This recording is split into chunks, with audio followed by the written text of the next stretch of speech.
एक बार एक आदमी था जो बहुत सुंदर पेंटिंग बनाया करता था और वो रोज़ एक पेंटिंग बनाता और उसे मार्केट में जाकर बेच आता।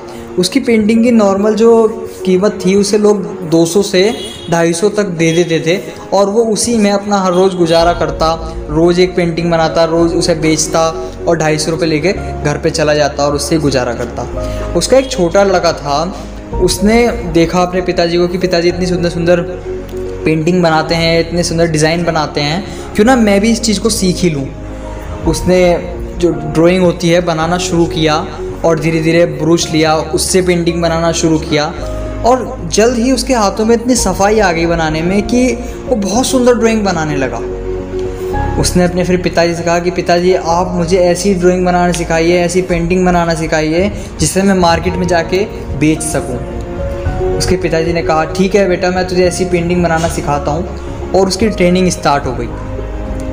धीरे धीरे करके 2 महीने, 3 महीने, 4 महीने और जब लास्ट 5 महीने हो गए, उसने एक ऐसी खूबसूरत पेंटिंग बनाई और उसके पिताजी ने कहा जा बेटा अब तू इसे बेचिए, आप देख कैसी बिकती है तेरी शुरुआत है। वो चला गया मार्केट में बेचने और उसे पहले दिन वो उस पेंटिंग को बेच के आया और उस पेंटिंग के 50 रुपये मिले। जब वो घर आया तो उसके पिताजी देख के बहुत खुश हुए कि मेरा बेटा एक पेंटिंग को बेच के लाया और एक अपने लिए पर्सनल इनकम कमा के आया है, कमाने लगा। लेकिन वो खुश नहीं था। उसके मन में कहीं ना कहीं कमी थी कि नहीं, मैं अभी भी सुंदर नहीं बना पा रहा, अभी भी मैं अच्छी नहीं बना पा रहा। उसने अपने पिताजी से दोबारा कहा पिताजी मुझे ऐसी पेंटिंग बनाना सिखाइए जिससे मैं आपके जितना कमा सकूं और आपके जितना सुंदर बना सकूं पेंटिंग को। उसने कहा ठीक है बेटा तू और मेहनत कर। उसके पिताजी ने उसमें थोड़ी बहुत गलतियां बताई कि ये गलतियां थी और उन गलतियों को सुधारने का तरीका बताया और वो सुधारने लगा अपनी उन गलतियों को। उसने फिर 1 महीना 2 महीना तक लगातार उसकी प्रैक्टिस करी और फिर उसने एक पेंटिंग तैयार करी और जब वो उसे बेचने गया तो वो पेंटिंग 100 रुपये की बिकी। वो घर आया, उसके पिताजी बहुत खुश हुए कि तूने अपनी पेंटिंग 100 रुपये की बेच दी। और वो अभी भी खुश नहीं था। उसके मन में ये था कि मुझे और अच्छा बनाना है और सुंदर बनाना है। पिताजी मुझे और ऐसी पेंटिंग बनाना सिखाओ जो मैं और सुंदर बना सकूं, आपके जैसी पेंटिंग बना सकूं।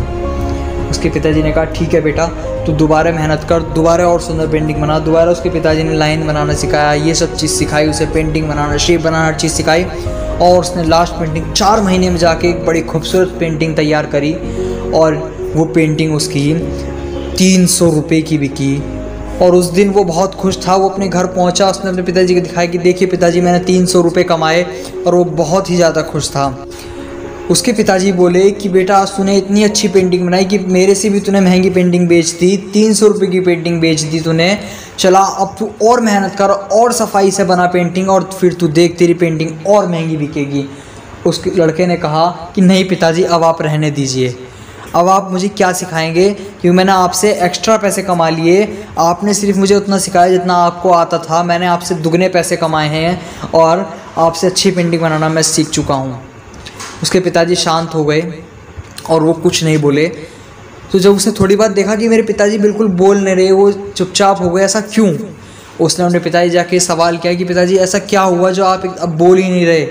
उसने कहा बेटा जो शब्द जो तूने आज बोले हैं वही शब्द मैंने अपने पिताजी को बोले थे जब उनकी पेंटिंग 150 रुपये की बिकती थी और वही पेंटिंग मैंने 250 की बेच दी थी। तब मैंने उनसे ये कह दिया था कि अब आप मुझे क्या सिखाएंगे जब आपकी पेंटिंग 150 से मैंने 250 तक की बेच दी। और तभी से आज तक मेरी पेंटिंग 250 से ऊपर की कभी नहीं बिकी और आज वही काम तूने कर दिया और अब मुझे ऐसा लगता है कि तू शायद इससे ज़्यादा नहीं बढ़ पाएगा। उसे बहुत ज़्यादा बुरा लगा, बहुत ज़्यादा मन ही मन में ऐसा उसे फ़ील हुआ कि मैंने कहीं ना कहीं बहुत ज़्यादा गलत किया है।